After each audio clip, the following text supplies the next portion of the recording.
So today we're making a maple balsamic pork tenderloin with honey sage carrots. So what we're gonna do is we're gonna go ahead and get our pork tenderloin already like marinating so it has a little time to sink in. So we have some balsamic vinegar, just basic balsamic vinegar, and then we're gonna do some really good maple syrup. So it's gonna be like that sweet and savory, right? And as it sears, I'm gonna add some herbs to it. So you want those herbs to be chopped really small. Every bite should be a good bite, essentially. So we'll just sprinkle a little bit of kosher salt right there on the tenderloin and do some cracked pepper.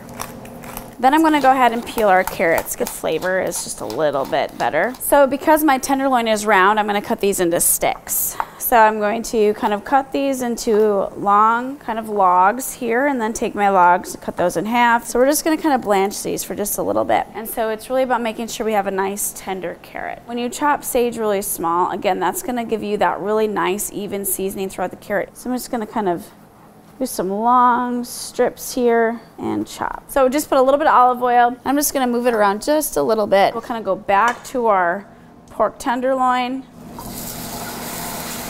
But you want to hear that sizzle. That sizzle is extremely important.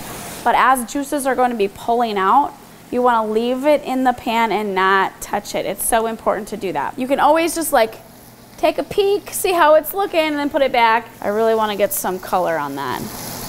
You want to make sure that you just let it do its job. So what's so simple and beautiful about this recipe is we're talking fresh sage, some honey, salt, and a little bit of olive oil. Nothing crazy. And of course our carrots. So we'll put just a little bit of oil in the pan, and again we'll use the same spatula and kind of move it around. So we can always do a little tester here. Perfect. Heard that little sizzle, and we can put in our carrots. There's not a lot of extra work.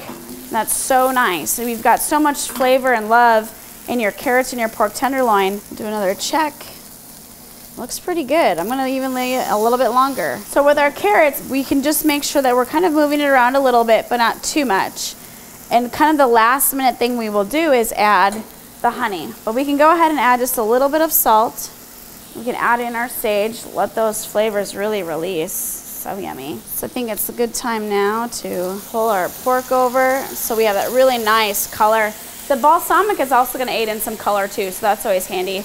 And then that maple. And at any time you have some what I'd call stickage in your pan, go ahead and use the pork to kind of clean that up, because that's going to be flavor. From there, our carrots are just about done. What I'm going to do is add just a little bit of our honey. It doesn't need a whole lot. And it's going to be quick, right? Because it's already hot. Excellent. We'll give that just like another 30 seconds, and then we'll put this right in the oven. And then we are good to go, like so. And it'll take about 15 minutes. Oh my gosh, this smells so good. I'm excited. What I'm gonna do is slice this at a little bit of an angle. I like to slice it really thin. Kind of helps create a nice kind of look to it. Then we have some of our carrots. Make sure there's lots of love in it, vegetables and flavor, and there we go. So this is a cute little, quick, easy, healthy Valentine's meal.